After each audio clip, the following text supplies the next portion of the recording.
أهلا بيكم. النهاردة هنتكلم عن الاريثمتيك اوبريتورز، العمليات الرياضية.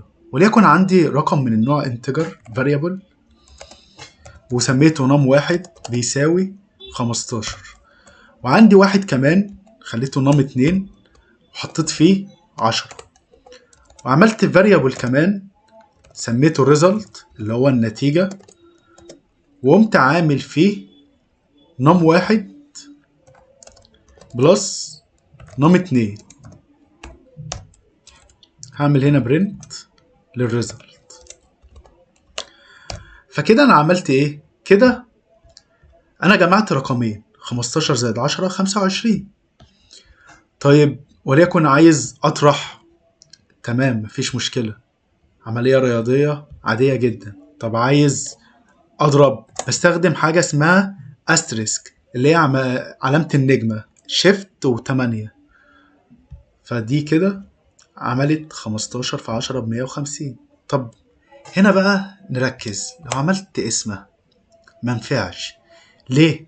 لأن أنا في عملية الجمع والطرح والضرب لأرقام صحيحة النتيجة بتاعتهم أرقام صحيحة. طيب في عملية القسمة رقم صحيح على رقم صحيح، هي مش شرط تكون رقم صحيح.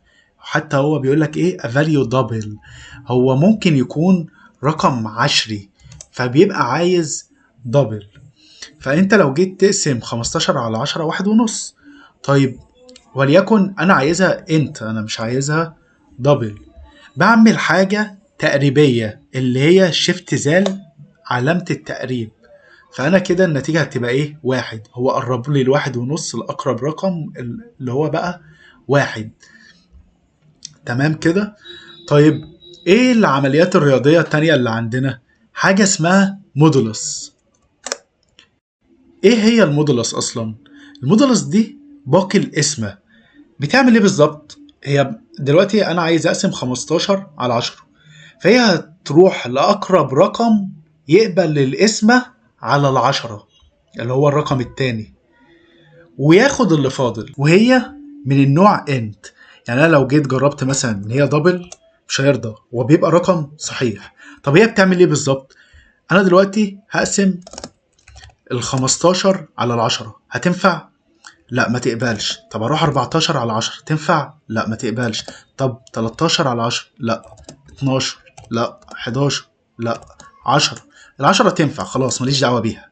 فانا كده عملت 15 ناقص 10 هيساوي لي الخمسة.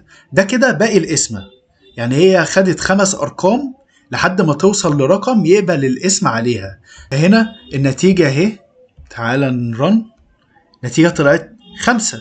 طيب وليكن أنا عملت مثلا هنا 5 وهنا 4، نفس الكلام. أنت 5 على 4 مش هتنفع، 4 على 4 هتنفع ماليش دعوة بيها. كده يعتبر رقم واحد، فهتيجي تشوف واحد.